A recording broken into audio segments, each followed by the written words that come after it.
Precepti salutaribus moniti, et divina institutione formati, audemus dicere.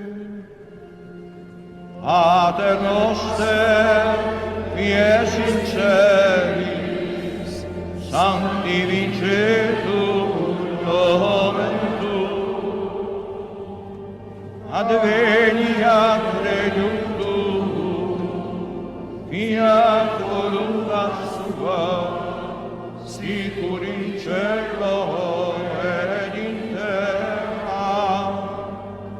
Panem nostrum quotidianum da nobis hodie. Hoje o pedido é o quarto. Pão nosso de cada dia nos dai hoje.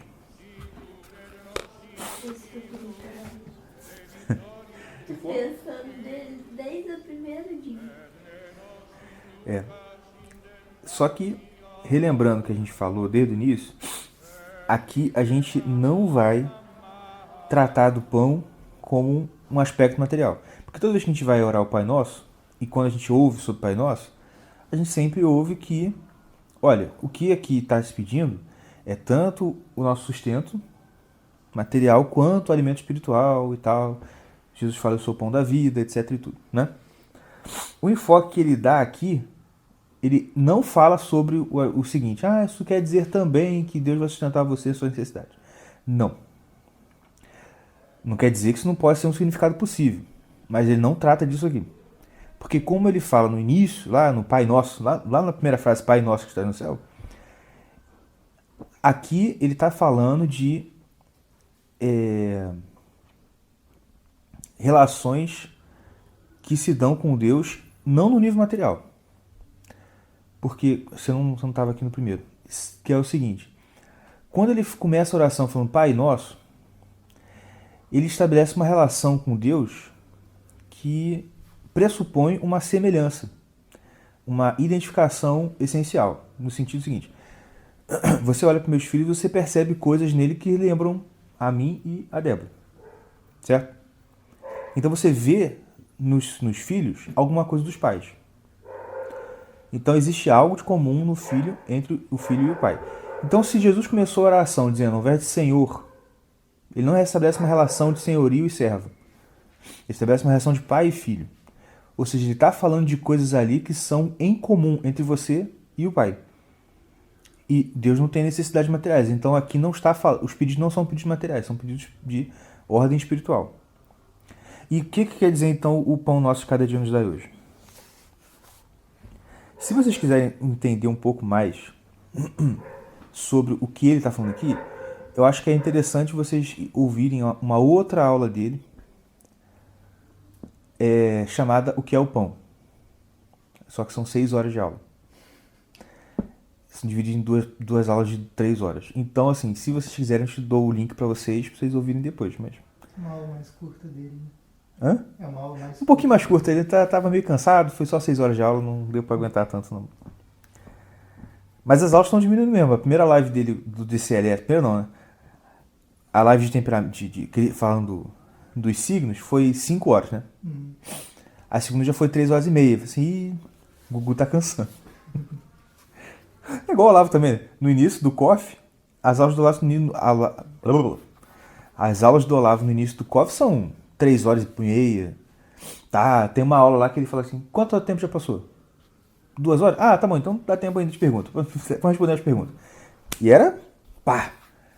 Agora, cara, tadinho, tá cansado já, né? Tá 70 e poucos anos. 40 minutos, não vou responder pergunta mais hoje não, tá, tchau. Pô, mas também puderam, né? 10 anos você ficar dando aula de 2, 3 horas toda semana, putz. Mas vamos lá. Então, assim, como eu já ouvi essa aula do Google antes, eu entendi um pouco melhor. Não sei se isso vai fazer falta, mas se você achar que, poxa, não entendi muito bem, ouve essa aula dele aí que você vai entender melhor. Então, pela primeira vez, durante todo esse estudo e durante toda a oração, a gente agora faz um pedindo uma coisa que é nossa. Porque se você lembrar, até agora foi vosso. Agora é pão nosso, nos dai hoje. O quinto pedido também vai pedir uma coisa nossa. Só que é para a gente se livrar de uma coisa nossa, que são as dívidas, né? Logo depois desse pedido vem perdoa nossas dívidas assim como nós perdoamos nossos devedores. Mas aqui a gente está querendo se livrar de uma coisa que é nossa. A gente está querendo uma coisa que é nossa, que é o pão. Então, relembrando, no terceiro pedido, que a gente viu na semana passada, que foi... Não, seja feita a vossa vontade, assim na terra como no céu. A gente, naquele pedido, a gente vai ter então uma prévia da recompensa que Deus reserva para os seus santos no paraíso. Você lembra disso? Que você pedia, seja feita a vossa vontade, assim na terra como no céu, e aí você tinha ali uma prévia do que estava vindo. Que ele fala que até é por isso que você entende um pouco por que os santos e profetas faziam coisas que pra gente era absurdo. Eu não sei se é Isaías ou qual profeta, tem quase que é Isaías, que ficou um tempo pelado, nu. O Oséias casou com a prostituta. Assim, meu Deus do céu, o cara vai fazer isso, né? Ah, não, porque eu tô fazendo isso aí pra mostrar pro povo. Assim, não é melhor escrever um cartaz? Né? Assim, essas coisas tão absurdas, pra gente é uma coisa sobre-humana. Assim, nossa, eu nunca ia ter condição de fazer isso. Ou quando você lê a vida de qualquer santo, mártir, você pensa, cara, que força é essa que o cara teve de não negar e tal, mesmo com toda essa coisa? O exemplo do menino. Da Cristina. Que é o seguinte. Deixa eu escrever aqui. Então. É dali? Acho que bateu aqui então, refletiu. Então, a gente entendeu no terceiro pedido que essa força, essa vontade de fazer essas coisas, de abrir mão da vontade, tudo, não é tão difícil para o santo e para o profeta porque ele já tá tendo uma prévia da recompensa dele. Então, para ele assim, cara, vocês estão achando isso difícil porque vocês são mundanos, vocês são um pecador. É igual a história do chocolate, né? Assim, mano, pra uma criança dessa idade, por mais que você explique o que é sexo pra ela não vai acreditar que sexo é mais gostoso que chocolate. Porque pra ela, chocolate é a coisa mais gostosa do mundo. É tipo a gente. Entendeu? Agora, então, no terceiro pedido, a gente tem essa prévia, então, né, do paraíso.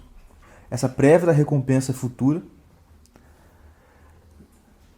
E no quarto, o que está acontecendo nessa sua evolução espiritual é que você vai começar a desejar oferecer uma resposta a Deus por essa recompensa que você percebeu que você vai ter. Tá entendendo? Tô quase falando, tá claro isso aí. Mas, qual o problema? Você percebe, nossa, Deus vai me dar uma recompensa maravilhosa quando eu for para o paraíso, quando eu morrer. E nasce em você um desejo, então, de falar assim, eu quero fazer alguma coisa em troca. Eu quero oferecer algo em troca por isso. Mas qual o problema? Que você é um ser finito e imperfeito. E o que você acabou de ver é uma coisa maravilhosa, perfeita e infinita. O que você pode oferecer em troca disso? Não tem. Você percebe que nada que você possa fazer por você mesmo daqui da Terra pode corresponder ao que você acabou de perceber que você vai ganhar. É por isso que quando a gente pede que Deus dê pra gente o pão nosso de cada dia. A ideia do pedido é que você não pode dar nada para Deus que Ele não te tenha dado primeiro. Entendeu? Nos pedidos anteriores estávamos mais passivos do que ativos. A gente pedia para receber algo. Agora pedimos para fazermos algo que seja um sinal do paraíso nesse mundo. Essa é a ideia. Você não acabou de ter uma visão assim? Nossa, é isso que me aguarda. Você ficou maravilhado. Aí você pensa, eu tenho que fazer alguma coisa para as pessoas perceberem o que é isso que eu vi. Então, o que você está pedindo quando você fala o pão nosso de cada dia nos dai hoje, é o seguinte, Deus, me dê algo para eu fazer, tá entendendo? Para que as outras pessoas tenham um vislumbre, um sinal dessa sua bondade, da sua maravilhosidade que eu vi. E aí que complementa muito bem o que o Gugu explica sobre o que é o pão, na aula O que é o pão, que é o seguinte.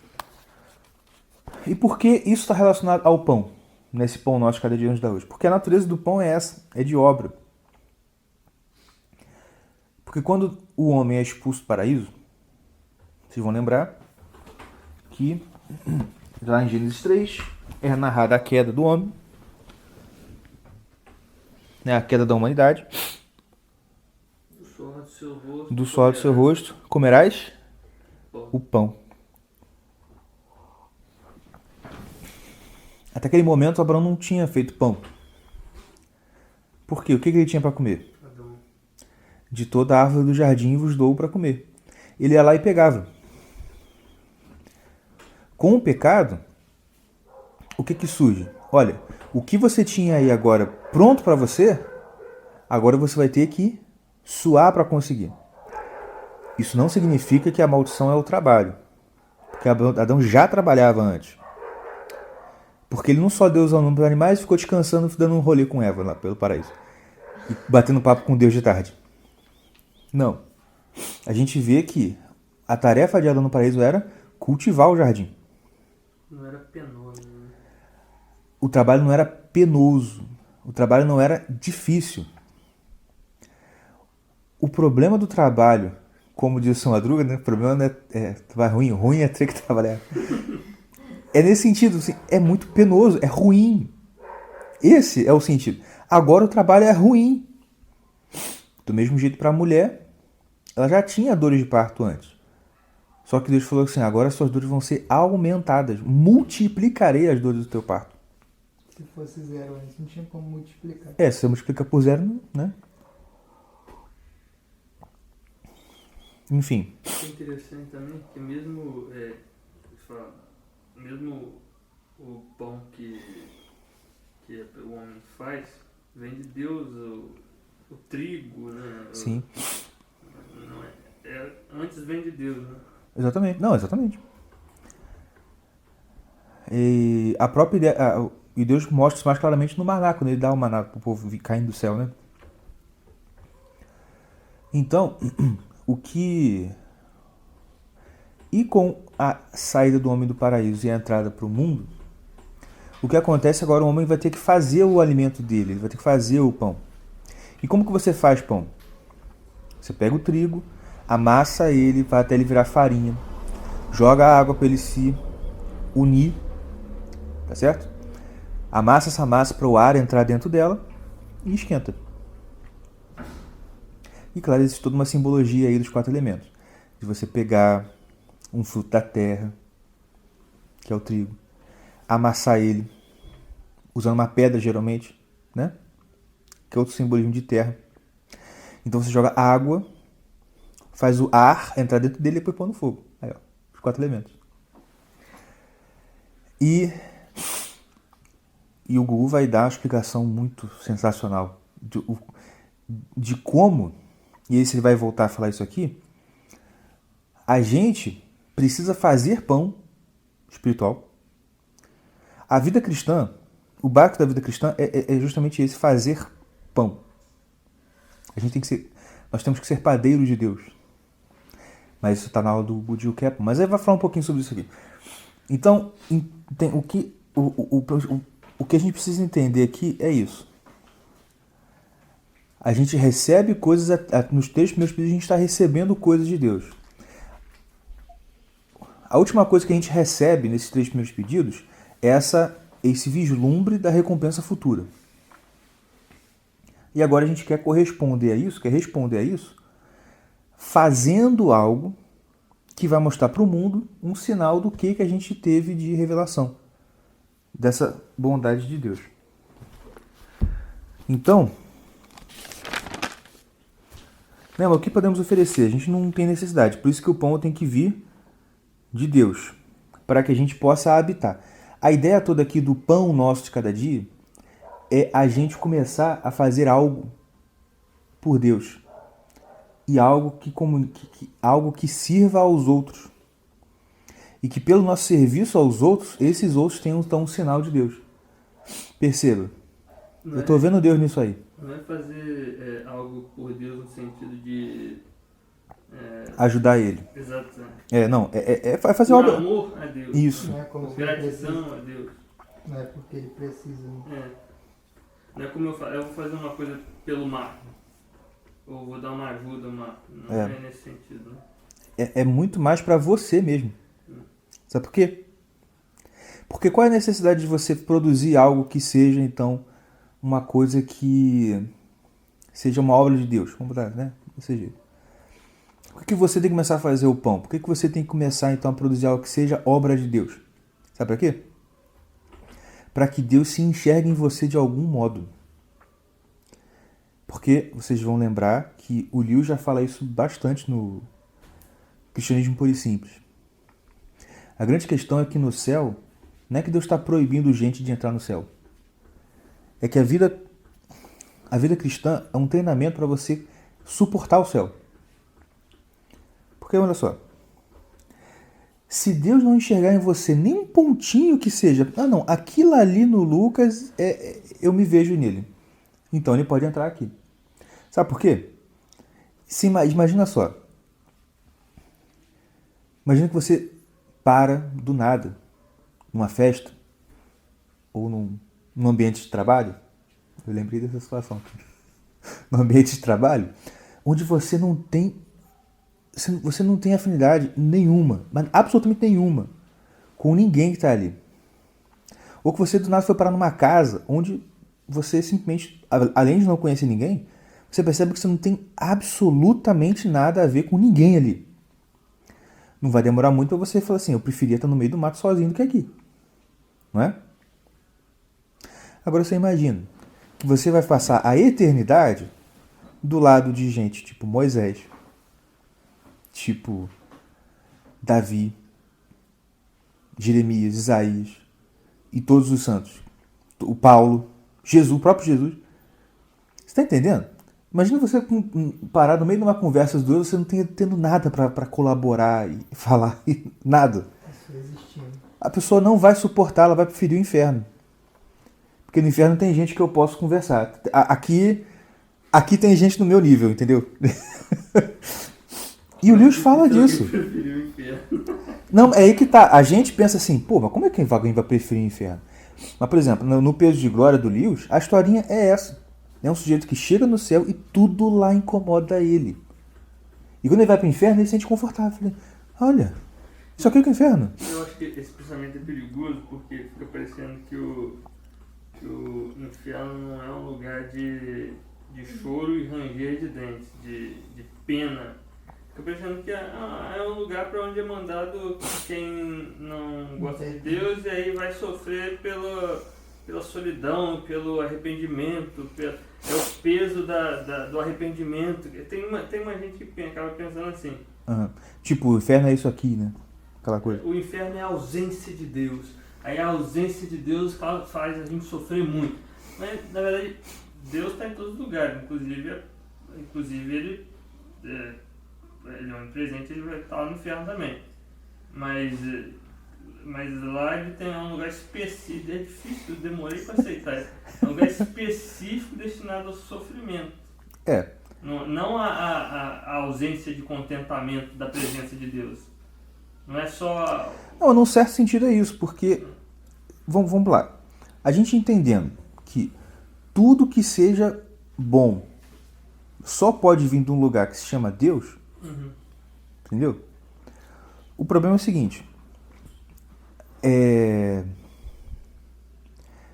do mesmo jeito que é difícil imaginar o céu, é difícil imaginar o inferno, de fato, né? Você tem uma vaga ideia, e claro, você tem o que você tem na escritura sobre choro e ranger de dentes, etc e tal. Agora, como vai se operar de fato esse choro e esse ranger de dentes, a gente de fato não sabe. Mas o negócio é o seguinte. Não, claro, a gente tem pistas. A questão é a seguinte. Isso que eu falei... Um Talmud. Não é só poxa, que chato, né? Vai ser sofrimento eterno. Só que... E não é só aquele sentimento ruim, a depressão, Aham. dor física mesmo. Não, a questão que ele coloca aqui, que o Lewis coloca lá, é o seguinte. Não é que o lugar vai ser... O inferno vai ser um lugar que as pessoas vão gostar de estar lá, assim, literalmente. Mas a condenação eterna vai vir pelo fato de que o céu também não vai ser um lugar onde a pessoa vai querer estar, entendeu? Assim como o demônio também não quer estar do lado de Deus. Quando Jesus chega perto do demônio, ele fica estribucha, né? A presença de Deus vai ser também repelente para ele, entende? Mas enfim. E é nesse sentido que... Tá gravando isso aí? Gravei você discordando de mim. Absurdo. Mas enfim. E é nesse sentido que você entende, melhor dizendo, o que Jesus realmente quis dizer na parábola das ovelhas e dos bodes. Porque na parábola das ovelhas e dos bodes, você tem lá, né? De um lado o pessoal, ô Senhor, eu expulsei demônios em seu nome, eu fiz milagres e não sei o quê. E o pessoal, as ovelhas, vão dizer, poxa, mas eu não vi, né, quando eu fiz isso por você, etc e tal. E Jesus fala, entra no gozo do seu Senhor. E o pessoal que fala lá que, poxa, mas eu expulsei demônios, eu fiz milagres, eu fiz sinais em seu nome. E Jesus vai falar o quê? Ele não fala assim, vá pro inferno.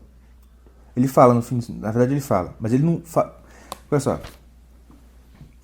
Para as ovelhas, ele diz, servo bom e fiel, entra no gozo do seu Senhor, certo? Então ele identifica, olha, você, eu tô vendo aqui, ó, servo bom e fiel, pode entrar. E para quem vai pro lugar onde achou o ranger de dente, o que ele fala? Servo mau? Ele não fala servo mau. O que ele diz? Eu não conheço você. É o que ele está dizendo aqui. Eu não vejo nada aí que bate alguma coisa aqui. Nada. Eu nunca vi você na minha vida. Eu sempre achei estranho isso. Falei assim, poxa, porque pelo relato, claramente é gente que está fazendo coisas em nome de Deus. Como é que Deus fala que não conhece a pessoa? Nesse sentido aqui faz sentido. Eu relacionei com você, né? Você nunca foi meu filho, pai nosso. Exatamente. A gente nunca teve nada em comum, cara. E aqui você entende. Entendeu? Por quê? De novo, essa parte aqui, pelo que ele está explicando, etc. É um progresso, né? Isso aqui é uma etapa que pressupõe as outras três. Tá entendendo? Você não consegue... beleza, vou fazer a obra de Deus a partir de hoje. Se você não está antes exercitando aquilo ali que a gente falou nos outros capítulos, você não vai fazer isso aqui. Então, né, é isso. Deixa eu ler a citação aqui do 958.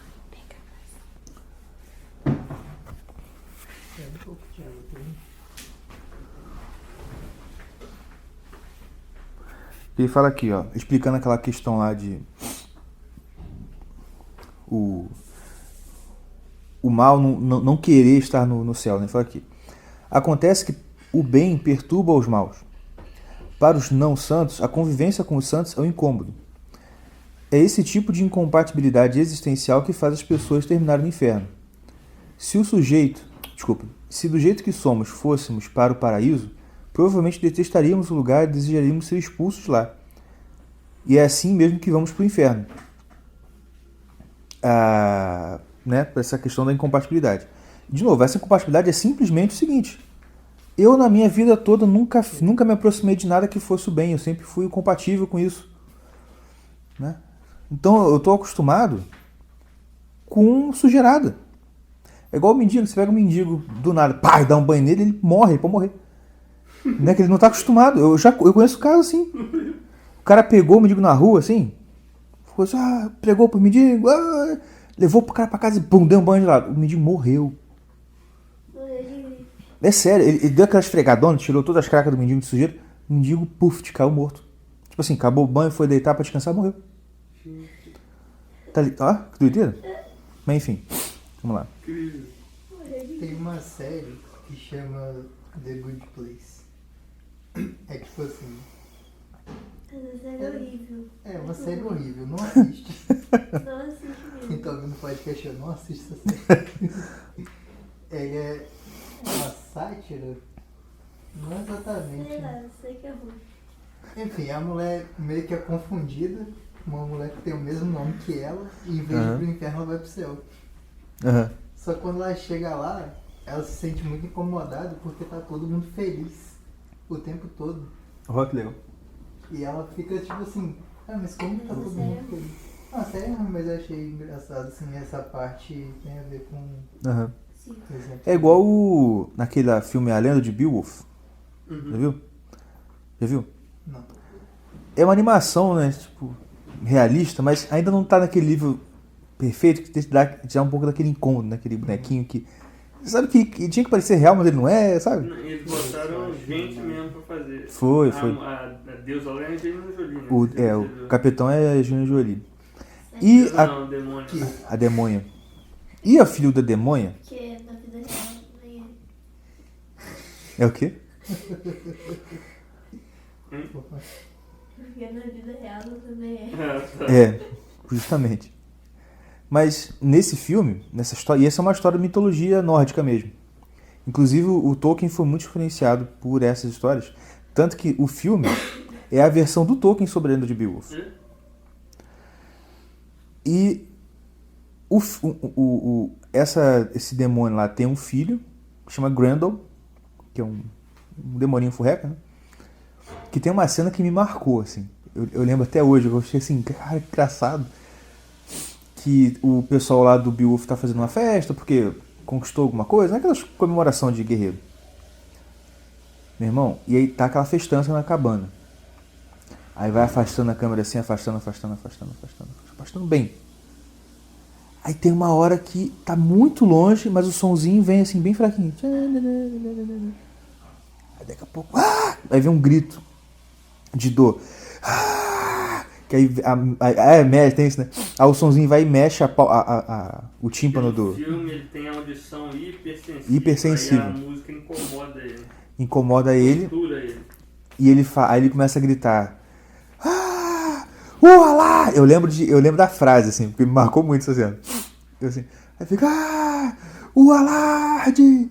O alarde! E a voa lá. É meio esquisito, né? Porque é uma voz meio jovem. Isso, nossa. É perturbador mesmo. Veja, é muito bom. E aí ele voa lá e mata todo mundo. E come os caras assim, pega. E come os bichos vivos. É um negócio doido. É meio brutal, né? É brutal, essa cena é brutal, violenta mesmo. Assim. Mas só complementando, né? Voltando pra cá. É tipo, você quer dizer que a pessoa que não tolera a alegria, o momento feliz, né? Tipo assim, e a representação, pra você ver, é uma representação mitológica que é compatível com essa ideia. O bicho é um demônio. O que o demônio faz? Ele odeia o bem, a alegria, a felicidade. Entendeu? Ele quer destruir. Entendeu? Eu acho que faz todo sentido mesmo. No céu, se a pessoa ela não ama Deus, ela não vai ficar satisfeita no céu. Sim, justamente. Mas o que eu acho difícil é que ela seja feliz no inferno. Não, mas ela não vai ser feliz no inferno, esse que é o lance. Ela não vai querer felicidade. Tá entendendo? E isso é compatível com uma outra coisa que eu já ouvi, que em todos os relatos de experiências do tipo, o cara viu o céu, ou o cara viu o inferno, em todos os relatos, né, cristãos, claro, onde você tem essas visões do inferno, sabe uma coisa que é comum? Todas as pessoas que estão no inferno eles dizem, não, é justo eu estar aqui. As pessoas não estão revoltadas porque estão no inferno. Olha que interessante. Porque assim, você, não, eu mereço estar aqui. Eu sei que eu realmente tinha que estar aqui. Entendeu? É uma coisa assim, a gente não está acostumado com esse tipo de coisa, mas vamos lá. Então, esse pão que a gente vai então começar a conseguir fazer, esse pão aqui, ó, só podemos oferecer, ele fala que só podemos oferecer o que nos é dado por Deus. Nada de finito pode corresponder ao infinito. O próprio Cristo disse que não há ninguém que sobe aos céus, senão aquele que desceu dos céus. Então não há meio de oferecermos algo equivalente ao paraíso sem que esse algo nos seja dado por Deus. É por isso que a gente pede a Deus o pão. Que por mais que o pão seja uma obra nossa, a gente fazendo a obra de Deus, a gente está pedindo. Porque a gente sabe que não é um pão ordinário, é o maná. É o pão que cai do céu para a gente. E esse pão alimentará que parte de nós? A nossa vontade. Voltando essa vontade, que é o que você usa para realizar algo, né? Voltando essa vontade para o fim correto dela, que é se unir a Deus. Esse pão é nosso, mas por que a gente pede? Por que a gente se é nosso, por que a gente pede? Porque a gente perdeu isso. E onde a gente tinha isso? No jardim. Por quê? Lá no jardim, o relacionamento de Deus com o homem era pleno. A vontade do homem era voltada para a união com Deus. Completa. E Adão tinha isso. E como isso foi retirado com o pecado, Deus vai ensinar a oração para a gente e aí permitindo essa reconexão. Dessa vontade voltar corretamente para Deus. Então esse pão vai nos dar a força para realizarmos a obra de Deus. Interessante que ele faz uma relação no livro aqui, que essa obra ela vai corresponder a um dos 12 frutos do Espírito. Lá de Gálatas. Amor, paciência, benignidade, longanimidade, fé. Entendeu? Essa obra que a gente realiza, o pão de Deus, ele vai manifestar um desses 12 frutos do Espírito. Porque já que é um fruto do Espírito, é o resultado material, né? O fruto é um resultado material de algo. Essa é a ideia do pão que a gente vai realizar, entendeu? Com isso, não vamos alcançar a perfeição completa ainda. Porém, a gente vai ter certeza que num ponto específico, a gente está se assemelhando a Deus e aos santos e aos profetas. Tá entendendo? A gente consegue, aspas, a perfeição num ponto. Então, por exemplo, a característica comum das pessoas que alcançam esse estado é que existem determinadas virtudes que elas não contradizem nunca. Por exemplo, a pessoa jamais cede à maledicência. Há outras que nunca negam uma esmola, ou um pedido, ou ainda pessoas que sempre pacificam conflitos, e assim por diante. Quer dizer, é um ponto da vida da pessoa que ali a pessoa realmente ela não falha. Ela tem outros problemas na vida dela. Mas aquele ali você vê que ali tem, de fato, um fruto do Espírito operando ali, perfeitamente na pessoa. Agora, isso só acontece quando o sujeito deseja muito que, em pelo menos um aspecto da vida, ele não esteja separado de Deus. E qual é a condição para a gente receber esse pão? Se é Deus que vai dar para a gente o pão, e o pão é um alimento que vai fortificar a gente, qual é a condição de receber esse alimento? Ter fome. Por isso que a bem-aventurança que é ligada a esse pedido e que é a quarta bem-aventurança. Bem-aventurados os que têm fome e sede de justiça. Agora, de fato, não é fácil ter fome e sede de justiça. Porque o nosso coração é voltado ao mal continuamente. Né? Porque até quando a gente quer o bem, a gente não quer totalmente. Santo Agostinho ele usa uma expressão, ele cita aqui, né, uma parte das Confissões de Santo Agostinho, que ele diz assim: nas Confissões, Agostinho diz que queria se livrar dos vários vícios de que tinha, e que para isso pedia ajuda a Deus. Contudo, ele acrescenta que queria e não queria ao mesmo tempo. Ele pedia, mas não com o coração. No fundo, ele realmente não queria se livrar daquela coisa. Isso acontece com a gente também. Às vezes a gente pede para Deus: Deus, por favor, me ajuda a abandonar aquele pecado. Mas lá no fundo você... Nossa, mas é tão bom fazer isso. É esse que o Augusto está falando. Eu quero, mas não quero também, ao mesmo tempo. Tá entendendo? É difícil a gente não querer o mal de verdade. Mal que eu quero, não sei o que lá, não faço. O bem que eu quero, exatamente é. Esse que Paulo fala. O bem que eu quero eu não faço, e o mal que eu não quero eu faço. Não foi bem Santo Agostinho, foi, Foi antes. foi São Paulo. Só quem tem plena consciência disso pode entender que realmente só Cristo salva. Que a gente pela gente, a gente não tem jeito. Aqui, nesse pedido, é onde você tem uma maior participação da vontade humana, do sentido de você querer fazer aquele algo.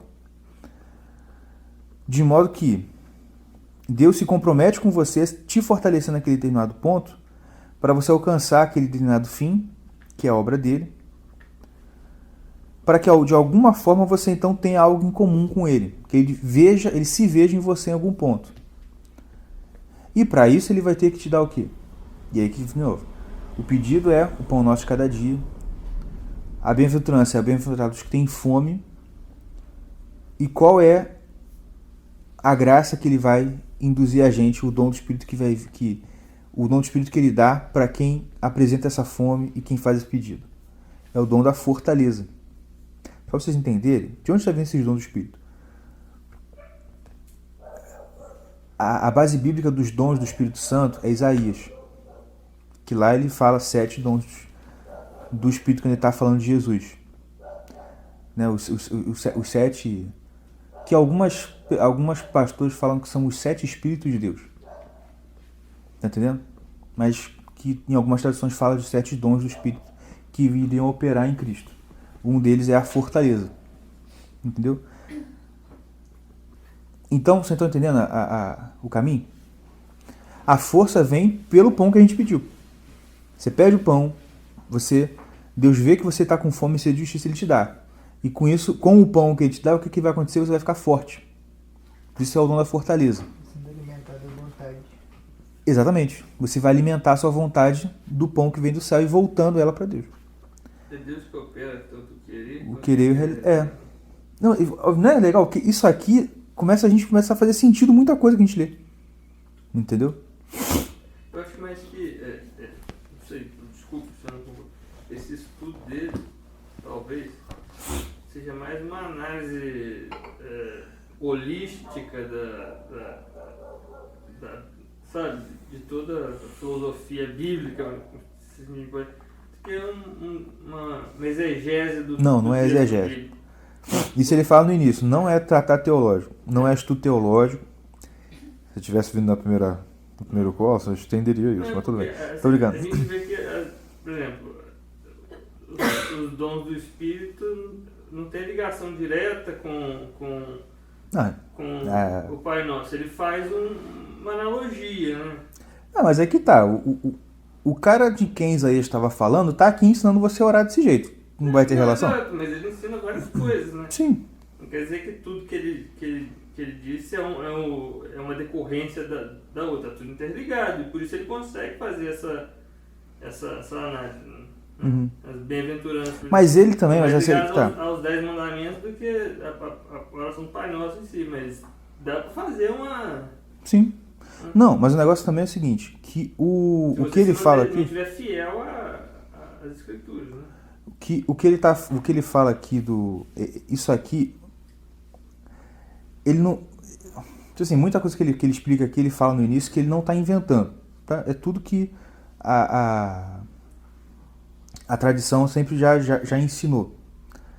O que tem de, eu posso até rever, mas salvo engano, o que ele fala que tem de novidade é essa relação de pedido, bem-aventurança e dom, entendeu? Porque realmente faz sentido, você fala...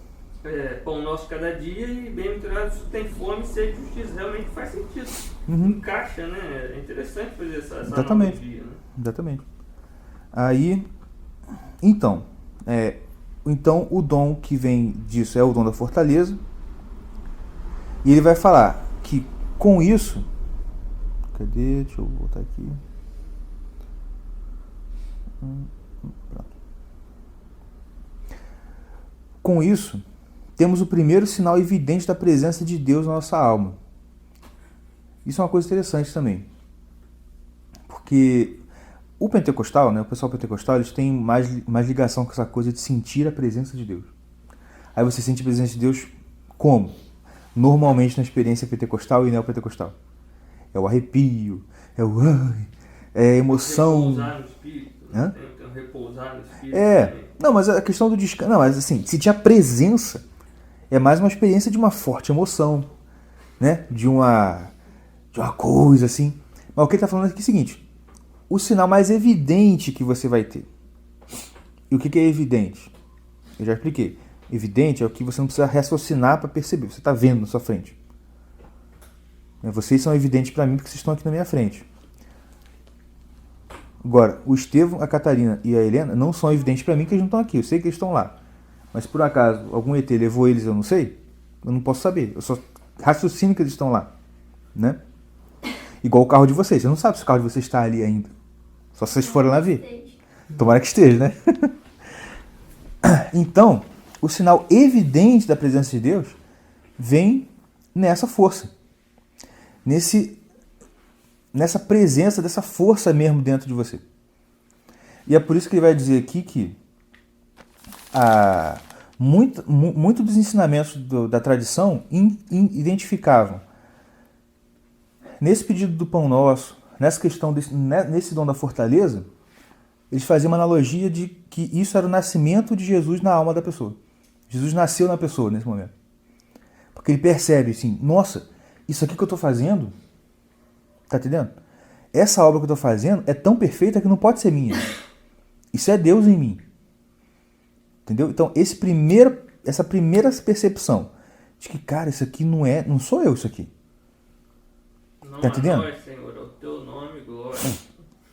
É muito chato, né? Vamos lá. E a ideia é a seguinte, já que isso aqui é esse nascimento de Jesus dentro de você, essa presença de Deus em você, a ideia é que esse menino Jesus vai crescendo, crescendo, crescendo, até que... Agora você vai ter que saber. Eu digo, meu Deus. Pois é. Esse professor que pega o aluno Esse menino de... Não, essa sabe, com certeza. Ó, esse menino Jesus que vai crescendo em você, vai crescendo, crescendo, crescendo, até que você fala, igual Paulo. Já não sou eu quem viu. Exatamente. Cristo vive em mim. Exatamente. E a viva que viu, não vivo mais, né? Como é completo? A viva que vive nessa terra, não vivo mais nisso aqui, blá blá. Mas essa é a ideia. É por isso que Paulo chegou uma hora e falou, não vivo mais eu, é Cristo que vive em mim. Porque esses pontos de contato foram tanto que ele falou assim, cara, não sou eu que estou vivendo mais. Entendeu? E aí, para finalizar, então, qual é a recompensa que vem disso? Porque são 4 pontos, né? Bem-aventurado, pão nosso de cada dia, bem-aventurado que tem fome, o dom a fortaleza e a recompensa da bem-aventurança. Eles serão saciados. Que ele vai dizer aqui. Ao saborear o fruto do Espírito Santo na obra santa, que lembra da ligação também do fruto. A obra que se realiza é um fruto da presença de Deus, um fruto do Espírito Santo. Percebemos que nossas aspirações espirituais não foram frustradas e crescemos em humildade e dignidade espiritual, vendo que pertencemos à comunidade dos santos, ainda que no lugar mais baixo dessa comunidade. Porque assim, você está começando a perceber que eu não sou uma pessoa totalmente estranha ao reino de Deus agora. Entendeu? É isso. E o próximo é perdoar nossas dívidas. Alem nostrum quotidianum da nobis hodie, et dimitte nobis debita nostra, sicur et nos imitibus debitoribus nostris, et ne nos inducas in tentationem,